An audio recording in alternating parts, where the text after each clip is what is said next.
What's the meaning of correction fluid?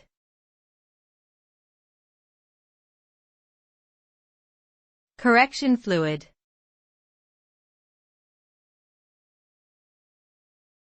Correction fluid.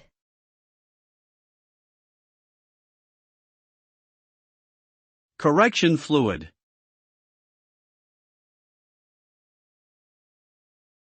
Correction fluid.